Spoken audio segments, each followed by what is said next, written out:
Utilisation de la commande nmap. Dans cette vidéo, on va voir comment utiliser la commande nmap et comment découvrir les versions des logiciels ainsi que des informations sur des machines cibles. On va commencer par la définition des nmap. C'est un outil qui permet de découvrir les hôtes d'un réseau et de collecter de nombreuses informations sur ces derniers.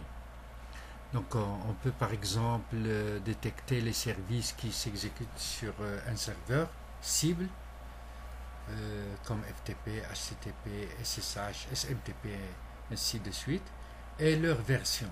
Parce que la version, c'est une mine d'or pour les attaquants, pour voir les vulnérabilités qui s'y attachent.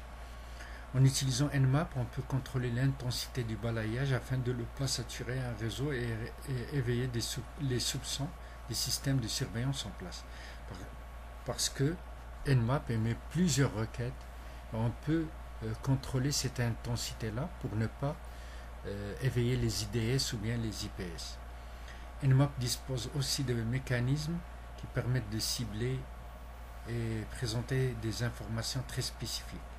Donc c'est ça. Dans ce laboratoire, on va avoir besoin d'une machine Linux,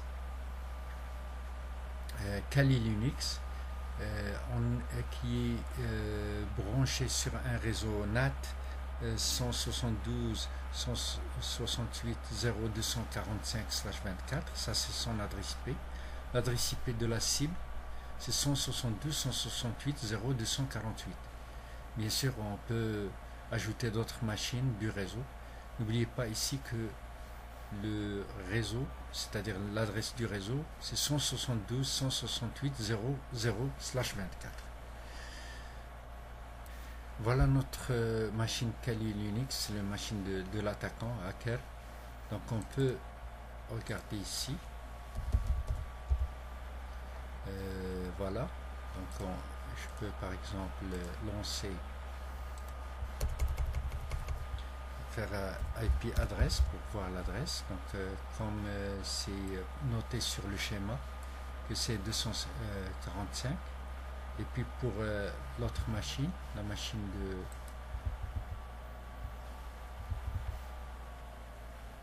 voilà, la machine cible, on voit ici que c'est 172.168.0.248. On peut revenir ici pour par exemple découvrir en utilisant un ping tous les hôtes sur le réseau. Donc n'oublions pas que notre adresse réseau c'est 172.168.0.0/24. Ça c'est notre réseau. Et on peut faire un ping, un nmap moins sn et toutes les machines du réseau. Donc c'est ça. Quand je lance cette commande là, regardez, il a découvert une machine 22 et une autre machine 248. Et ça c'est notre machine cible. Donc il a émis des requêtes en utilisant des pings. Ok. Maintenant pour découvrir les ports les plus communs en tentant d'ouvrir une session TCP ouvert sur par exemple cet hôte là, donc je vais faire la même chose, nmap, mais cette fois-ci moins petit s. S ça veut dire sonder, T ça veut dire TCP, et on va mettre par exemple, je peux mettre le réseau, tout le réseau, sinon je peux mettre 248 ici. N'oublions pas que dans la première commande, ce point 2 là, c'est une adresse fictive virtuelle de l'hyperviseur, c'est-à-dire que ce n'est pas une vraie machine, c'est une machine de l'hyperviseur. Donc si je lance cette requête là, regardez, et il a découvert qu'il a des ports qui sont ouverts. et bien sûr chaque port correspond à un service. Donc on a le FTP, le SSH, le HTTP, le LDAP et le HTTPS, ainsi qu'un autre protocole qui est lié au device. Si on revient par exemple sur la machine, sur notre machine ici, on voit que il y a certains ports qui sont ici ouverts, 22, 21 de SFTP, et ainsi que d'autres choses. Donc on n'a pas accès à la machine pour voir qu'est-ce qui se passe au juste. Pour par exemple, on va tester une autre option.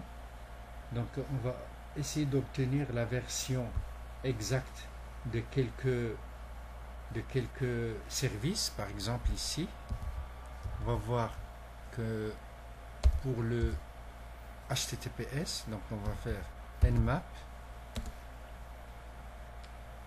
moins SV, c'est pour la version V majuscule. On va mettre ici moins port 443 à attacher et 172.0/.248, et puis entrée. On voit ici clairement que elle te donne des informations sur la version, c'est Apache HTTPD. Je pourrais faire la même chose pour un autre port qui est 80.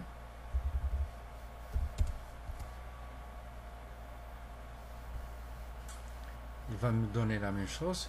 Je vais donner aussi, parce que c'est ici c'est HTTP et ici c'est SSL avec le HTTP.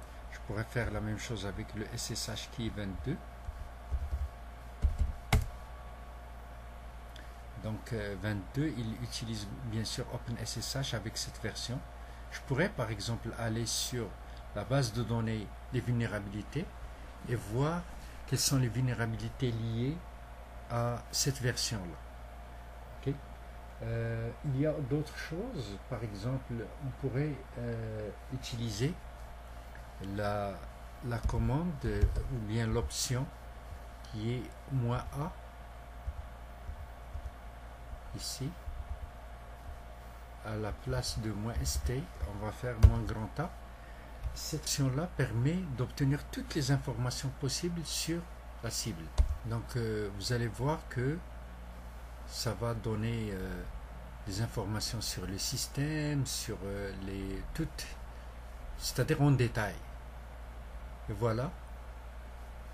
Donc on pourrait revenir en arrière et chaque service, il sera par exemple ici le port 21 qui est le FTP.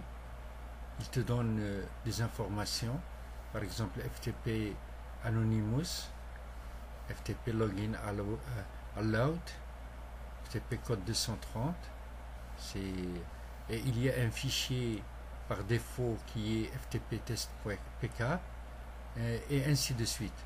Donc ça m'a donné une idée sur l'accès à FTP Anonymous. Il y a pour le SSH, il y a la version ainsi que d'autres informations de chiffrement. La même chose pour 80 et ainsi de suite. Maintenant, étant donné que le FTP m'a indiqué qu'il y a un accès en Anonymous, donc je peux faire par exemple FTP 172.168, mais ici je vais mettre Anonymous,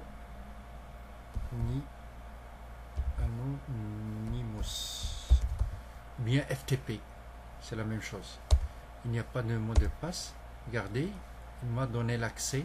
Je peux faire un dir ici et voir que ce fichier là, je peux le télécharger en utilisant par exemple la commande mget et ftp pcap entrée. Donc je vais mettre yes.